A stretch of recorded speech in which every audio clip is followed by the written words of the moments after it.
toutes, donc aujourd'hui on se retrouve bon, avec un beau soleil, même là si ça se voit pas, pour vous parler d'un livre que je vous avais parlé donc, dans mes lectures du dégel, donc du mois de mai 2013, et dans ma palle de fin mai 2013. C'est vrai que comme j'ai indiqué, ça faisait un livre que ça faisait longtemps que j'avais commencé, et il fallait bien le terminer. C'est ce que j'ai fait. Donc je vais vous le présenter. Il s'agit du premier tome de la saga de l'épouvanteur. Donc l'apprenti épouvanteur de Joseph Delaney aux éditions Bayard Jeunesse. Donc pour vous parler un petit peu de l'histoire, je vais me baser un peu sur le résumé qui est ici. Donc voilà.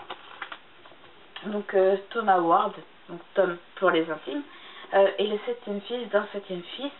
Chose qui n'a pas arrangé les choses, parce que Monsieur Grégory, donc l'épouvanteur du comté, va le prendre comme apprenti. Donc il part avec lui. Donc ensuite, faut savoir c'est que Monsieur Grégory est un maître assez strict. Il va lui apprendre juste ce qu'il doit savoir, c'est des spectres, gobelins et autres sorcières et autres choses. Mais les choses vont se dégrader lorsque Thomas va faire un geste délibéré, enfin délibéré j'exagère, mais un geste malencontreux, un geste qu'il n'aura pas dû faire, et il va libérer quelque chose. Alors mon avis sur ce livre, c'est que c'est devenu, je crois, le deuxième coup de cœur de cette année 2013, après le premier tome de La Guerre des Elfes. Ce premier tome, j'ai adoré.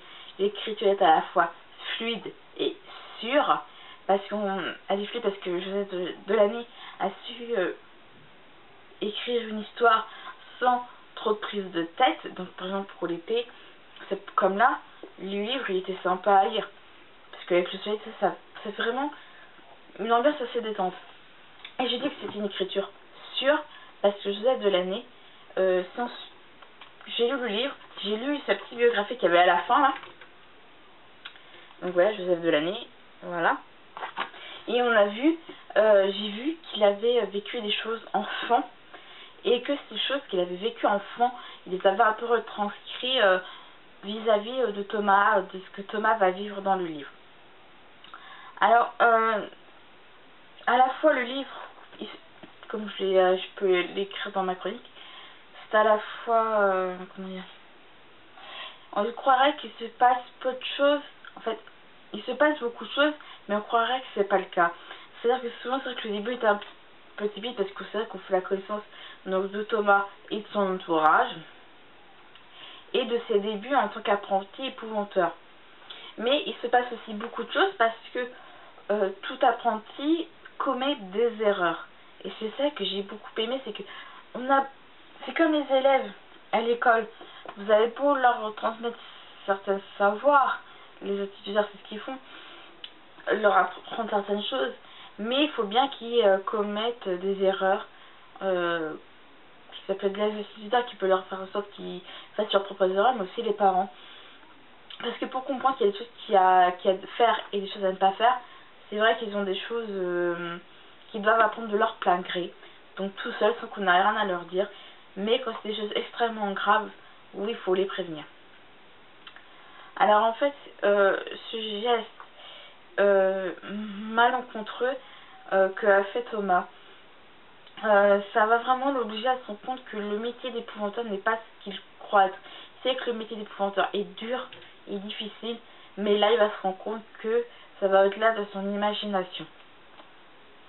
Ensuite, parce que aussi il se passe beaucoup de choses, parce que vous savez que Thomas a commis une erreur et il faut qu'il la rétablisse. Donc déjà l'écriture est assez grande, ça va, mais ces chapitres sont longs, donc on voit bien qu'au fil du temps, au fil des chapitres, les chapitres sont assez longs en eux-mêmes, 10-20 pages, mais on se rend compte que Thomas essaie de tout faire pour que tout rétablisse dans l'ordre et essayer de réparer les erreurs qu'il a commises. Donc on voit bien que au peu à peu il croit qu'il a tout mis en ordre, mais les choses vont se révéler plus compliquées qu'il ne croit.